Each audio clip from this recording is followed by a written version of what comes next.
শীতের শেষ, ফেব্রুয়ারি মাস পড়ে গেছে। এবার আমাদের বাগানেদের প্রচুর কাজ।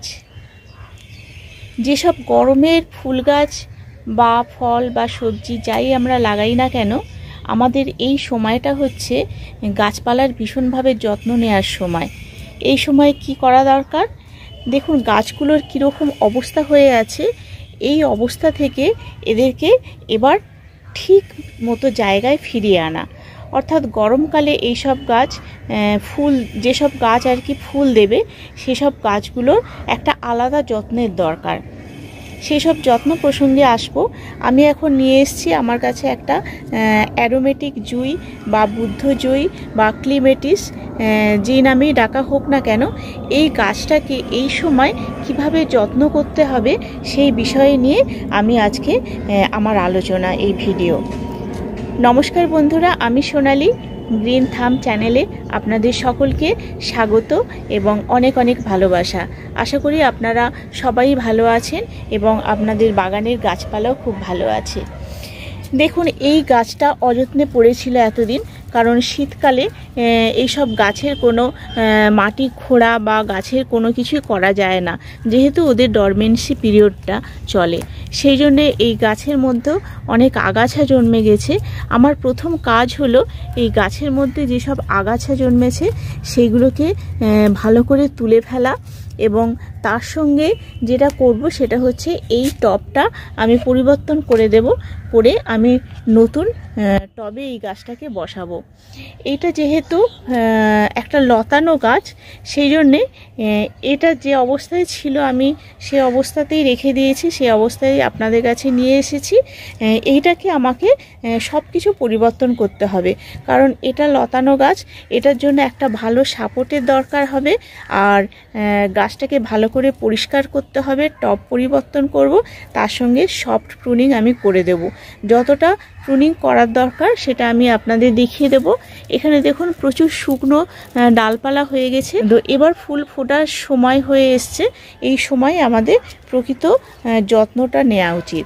তাহলে টব পরিবর্তনের জন্য কি ফার্টিলাইজার ইউজ করব এবং কোন টবে দেব, আর এখন গরমকাল পর্যন্ত মোটামুটি কি পরিচর্যা সেসব নিয়ে আসব।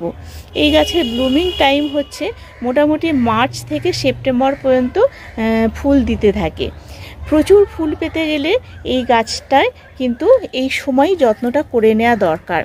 এই গাছে কিন্তু আমার একটা পরিচর্যা দেখিয়েছিলাম, তখন কিন্তু প্রচুর ফুল ফুটেছিল। আমার চ্যানেলে যদি আপনারা মানে সাবস্ক্রাইব করে থাকেন তাহলে দেখতে পাবেন, হয়তো ওই চ্যানেলে, গ্রিন থাম চ্যানেলে আমি ভিডিওটা দিয়েছিলাম কিভাবে এর পরিচর্যা করেছি। কিন্তু আজকে আমি দেখাবো আপনাদের এই ফেব্রুয়ারি মাসে দাঁড়িয়ে এই সময় ঠিক কি কি যত্ন করতে হবে, কেয়ার করতে হবে, এবং তারপরে কি কি ফার্টিলাইজার দেব, কি ফাঙ্গিসাইড দেব, সেই বিষয়ে আমি আসবো। তাহলে প্রথম কাজ হচ্ছে যেটা আমার, এইগুলো সব পরিষ্কার করে দেয়া, সেটা আমি দেখাচ্ছি এবং আপনাদের একটু পরে আমি আসছি। এইগুলো ভালো করে আগাছাগুলো পরিষ্কার করে এবং গাছের যে ডেড যে এই যেগুলো আছে আর কি, এইগুলো শুকিয়ে গেছে, এইগুলোকে কেটে দেব এবং ডগা থেকেও যদি পারি কিছুটা সফট প্রুনিং করে দেব। যেহেতু লতানো গাছ তাই বেশি প্রুনিংয়ের দরকার হয় না, তবু কিছুটা করে দেব যাতে ঠিক মোটামুটি মাপের মধ্যে থাকে। খুব বড় হয়ে গেলেও আবার এটাকে করা মুশকিল হয়ে যায়। আমি কি মাটি দেব আর কি খাবার দেব সেটা একটু বলে দিই। এখানে আছে আমার 40% গার্ডেন সয়েল, আর এখানে আছে 40% ভার্মি কম্পোস্ট, এখানে আছে 10% কোকোপিট আর 10% বালি। এখন টবে বসাবো, এইটুকুই শুধু খাবার দেব। আর অন্য খাবার, হাড় গুঁড়ো, শিংকুচি, এগুলো কিন্তু এখন আমি দিচ্ছি না, কারণ রুটটা আমি যখন আর কি টবটা পরিবর্তন করব, রুটের একটু ড্যামেজ হবে, এখন বেশি খাবারটা নিতে পারবে না। সেই জন্য আপাতত এই খাবার দিয়েই আমি বসাচ্ছি। এটা ভালো করে মিক্স করে নিতে হবে। এরপরে আমি কি খাবার দেব সেটা আমি সব জানাবো। হয়ে গেছে মিক্সারটা। একটা 10 ইঞ্চির মাটির টব আমি নিয়ে নিয়েছি। এই মাটির টবে তলায় দিয়েছি এক টুকরো টব ভাঙা, আর তার উপর কিছু শুকনো পাতা আর বালি। এবার বলি যে এই যে গাছটা মানে ক্লিমেটিস, এই গাছগুলো বিভিন্ন কালারের বিভিন্ন প্রজাতির হয়, কিন্তু এরা ভীষণ সানলাইট পছন্দ করে, কিন্তু সানলাইটের সঙ্গে সঙ্গে একটু ময়েশ্চার দরকার হয়। সে বিষয়ে আমি বলছি। আগে আমি মাটিটা ভালো করে ভরে নিই। আচ্ছা, এইটার সঙ্গে আরেকটু ভুলে গেলাম বলতে, যেটা হচ্ছে একটুখানি জিয়ার দানা মেশাবো। 10 ইঞ্চি টবের জন্য এতটা মতো জিয়ার দানা মিশিয়ে দিই। এটা খুব স্লো ফার্টিলাইজার, কিন্তু খুব ভালো কাজ করে। ভালো করে মিশিয়ে নিলাম। এবার আমি টবটা ভরে নেব।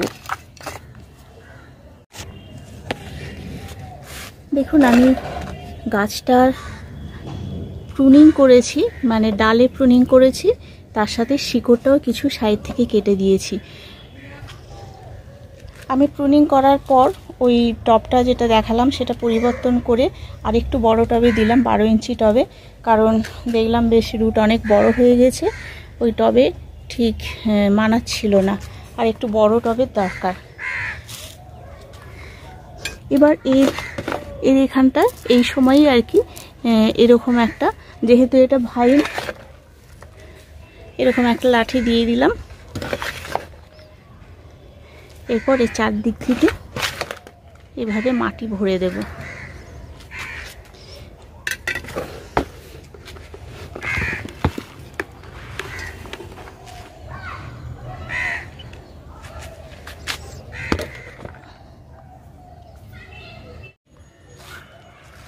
ভালো করে মাটি ভরে এইভাবে মাটিটা ভালো করে চেপে চেপে দিলাম,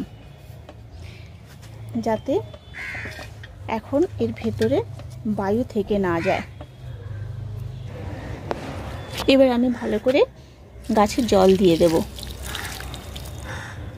এই যে জল দিলাম, আর ভালো করে জল দিয়ে দিলাম, আর কিন্তু 2-1 দিন কিন্তু এই গাছে জল দিতে হবে না। ভালো করে দেখতে হবে যাতে খুব এইভাবে টিপে দেখতে হবে আঙুল দিয়ে যে জলটা একেবারে শুকিয়ে গেলে তারপরে কিন্তু জল দেব। আর একটা জিনিস খেয়াল রাখতে হবে যে এই গাছের রুটটা আমার একটু মাটি কম হয়ে গেছে, আমি 2 দিন পরে আবার একটু মাটি দেব। এই যে রুটটা দেখা যাচ্ছে বেরিয়ে আছে, এটা কিন্তু থাকা চলবে না। এই রকম যদি রুট বেরিয়ে থাকে তাহলে এটা রোদ লেগে কিন্তু রুটটা ড্যামেজ হয়ে যেতে পারে। সেই জন্য রুট ভালো করে মাটি দিয়ে বা মালচিং করে এটা কিন্তু ভালো করে ঢাকা দিয়ে দিতে হবে। গাছের ডাল পাতা এগুলো কিন্তু ভালো সানলাইট পছন্দ করে, কিন্তু রুটের জন্যে বা শিকড়ের জন্য কিন্তু সেটা খুবই ক্ষতিকারক। এই গাছের জন্যে উপযুক্ত মাটি হলো ঝুরঝুরে মাটি এবং ওয়েল ড্রেনিং মাটি চাই। তার কারণ হচ্ছে এই মাটি হচ্ছে এই যে গাছটা, এটা হচ্ছে নর্থ আমেরিকার প্রজাতি, সেখানকার ক্লাইমেট যেরকম সেই রকম একটা পরিবেশ আমাদের এখানে সৃষ্টি করতে হবে। সেই জন্য এই ধরনের মাটি চাই যাতে জলটা তাড়াতাড়ি বেরিয়ে যায়, একদম জল না ধরে থাকে, অথচ কিছুটা কোকোপিট দিয়েছি তার কারণ কিছুটা ময়েশ্চার চাই, খুব বেশি নয়। আর আলো বাতাসের ক্ষেত্রে বলবো, আলোটা কিন্তু মানে সানলাইটটা আর কি খুব বেশি পরিমাণে চাই এর ব্লুমিংয়ের জন্যে। যদি অন্তত 6-7 ঘন্টা বা কম করে অন্তত 4-5 ঘন্টা রোদে রাখা যায় তাহলে কিন্তু এর ব্লুমিংটা ভালো হয়। সেই জন্যে পূর্ব দিকে রোদটা যদি সকালবেলা উঠে পেয়ে যায় তাহলে কিন্তু খুব ভালো হয়।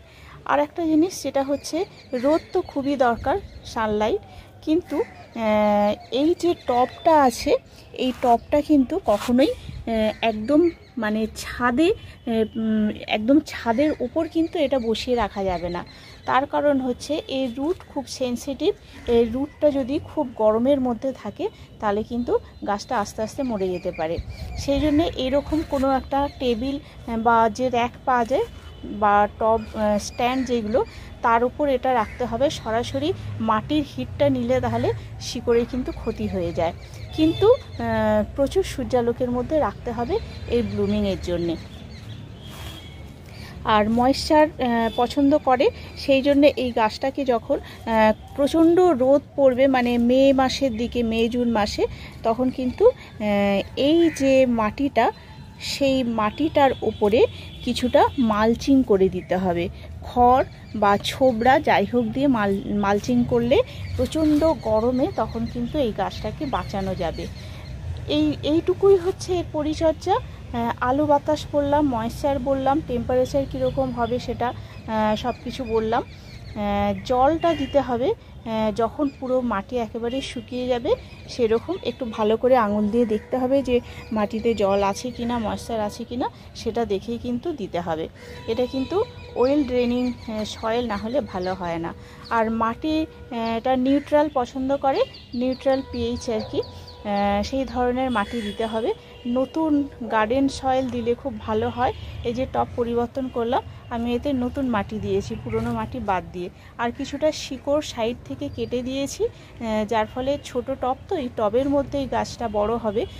সেই জন্য কিন্তু মূল যে শিকড় সেটাকে বাদ দিয়ে শুধু সাইডের শিকড়গুলো, ধার থেকে একটু মাটি ছাড়িয়ে শিকড়গুলো কেটে দিয়েছি। আর গাছের ডগা থেকেও কিছুটা বাদ দিয়েছি, আমি ছোট করে দিয়েছি। মোটামুটি এই রকম থাকলে তবে আস্তে আস্তে কিন্তু নতুন ডালপালা ছাড়বে এবং তার থেকে প্রচুর ফুল পাওয়া যাবে। আর একটা জিনিস বলি, এই গাছটা কিন্তু টক্সিক। এটা মানুষের পক্ষেও টক্সিক এবং পশু প্রাণীদের পক্ষেও কিন্তু এটা টক্সিক।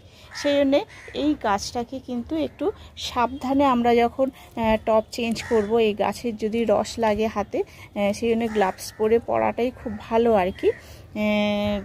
তবে সব সময় হয়ে ওঠে না, কারণ এই ধরনের কাজ করতে গেলে তবে একটু সাবধানতা অবলম্বন করতে হবে। এবার খাবারের কথায় আসি। এখন তো মোটামুটি যা দিয়েছি সেটা কিছুদিন চলবে। এবার মাঝে মাঝে এই গাছটা একটু ফোলিয়া স্প্রে করলে ভালো হয়। যেমন ধরুন ব্যালেন্স এনপিকে 1 সপ্তাহ দেয়া হলো, তারপর পরের সপ্তাহে অন্য কোনো, মানে খুব বেশি নাইট্রোজেন রিচ খাবার কিন্তু পছন্দ করে না, সেই জন্য নাইট্রোজেনটা কম দিতে হবে এবং ফসফরাস আর পটাশিয়ামটা কিন্তু সমান মাত্রায় দিতে হবে। এমন কোনো এনপিকে দেয়া ভালো। যেমন ধরুন 10-26-26, মাত্র 10% হচ্ছে নাইট্রোজেন আর 26-26 হচ্ছে ফসফরাস আর পটাশিয়াম থাকবে। এই ধরনের খাবার অল্টারনেট করে দিলে খুব ভালো হয়, তবে স্প্রে করে দিলেই ভালো হয়। আর তার সাথে গাছের পাতাগুলো এতদিন তো ঘুমন্ত অবস্থায় ছিল, কিছু কিছু পাতা একটু দেখুন বিবর্ণ হয়ে গেছে। এই জন্যে এই গাছে দিতে হবে এপসন সল্ট। 1 লিটার জলে 1 চামচ এপসন সল্ট দিয়ে সেটাকে ভালো করে গাছে স্প্রে করে দিতে হবে। আমি স্প্রে করাটাই বেশি সাজেস্ট করি, তার কারণ হচ্ছে তাতে কিন্তু গাছে খাবারটা পৌঁছে যাচ্ছে, কিন্তু মাটিটা নষ্ট হচ্ছে না যে কোনো জিনিস। তারপর যখন ফুল আসবে সেই সময় পটাশিয়াম সমৃদ্ধ খাবার দিতে হবে। সেটা পাকা কলা মানে শুকনো করে গুঁড়ো করেও দেওয়া যেতে পারে মাটিতে, যেহেতু সেটা জৈব, সেটা মাটিতে দেওয়া যেতে পারে। আর যদি রাসায়নিক সার হিসেবে 0-0-50 ব্যবহার করেন, মানে ঠিক ব্লুমিংয়ের টাইম, এখন কিন্তু নয়, সেই সময় দিলে, তাহলে স্প্রে করে দিলে, তাহলে কিন্তু মাটিটাও ভালো থাকে আর গাছটাও ভালো হয়। আর সঙ্গে তো মাঝে মধ্যে একটু কলার খোসা ভেজানো জল, বা কখনো হয়তো ঘুঁটেটা মানে ভালো করে জলে ভিজিয়ে সেই জলটাকে নিয়ে দিতে পারি। আবার কখনো সখনো এই সময় সর্ষে খোল পচা জলটাও দেয়া যায়, কারণ এখন কিছুটা নাইট্রোজেনের দরকার, কিন্তু পরবর্তীকালে তখন সর্ষে খোল পচানো জলটাকে বন্ধ করে দিয়ে পটাশিয়াম জাতীয় খাবার দিতে হবে।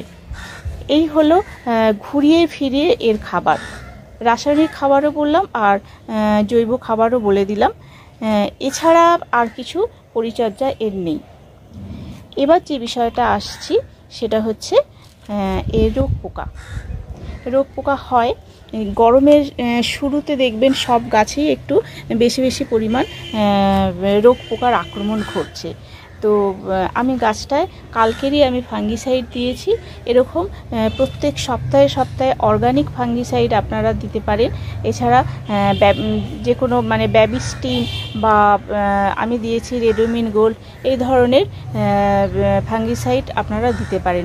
ফাঙ্গাল ইনফেকশান হয় এটার এই সময় গরমের শুরুতে কিংবা বর্ষার সময় কিন্তু ফাঙ্গাল মানে অ্যাটাক করে। তো সেই জন্যে মাটিতে যদি শামুক ঝিনুক বা কোনো ক্যাটারপিলার এই ধরনের কিছু থাকে তাহলে সেক্ষেত্রে তার ট্রিটমেন্ট করতে হবে ওষুধ দিয়ে। আর এক্ষেত্রেও কিন্তু এই যে দেখা যাচ্ছে একটু ব্রাউন কালারের প্যাচ সৃষ্টি হচ্ছে, এই প্যাচটা কেন হয়? যখন শীতকালে ডরমেন্সিতে থাকে তখন আমরা অনেক সময় বেশি পরিমাণ জল দিয়ে দিই, যখন বেশি ময়েশ্চার হয়ে যায় তখন কিন্তু এই ধরনের প্যাচ সৃষ্টি হয়। এছাড়া পাতা খেয়ে নেয় পোকা আছে, সেই ধরনের যে ধরনের আপনাদের কাছে মোটামুটি ফাঙ্গিসাইড আছে সেইগুলোই কিন্তু ঘুরিয়ে ফিরে একটু এই গাছের জন্য দিতে হবে। এই হলো এর পরিচর্যা। এই গাছটাকে কিন্তু যেহেতু লতানো গাছ, খুব ভালো করে এইভাবে ঘুরিয়ে ভালো করে বেঁধে দিতে হবে যাতে ডাল ঝুলে পড়ে নষ্ট না হয়ে যায়। এইভাবে কিন্তু ভালো করে সেটা আমি করে দেব পরে। তাহলে বন্ধুরা, যদি আপনারা কোনো উপকার পান তাহলে আমাকে জানাবেন, একটু কমেন্ট করবেন, আমারও খুব ভালো লাগবে, আমিও উৎসাহ পাবো। আজ এই পর্যন্তই, ভিডিও এখানেই শেষ করছি। যদি অন্য কোনো বিষয় মানে কোনো গাছপালা সম্পর্কে ভিডিওর আপনাদের প্রয়োজন হয়, যদি মনে করেন যে দরকার, তাহলে আমাকে কমেন্ট করে জানাবেন। আজ এই পর্যন্তই, নমস্কার।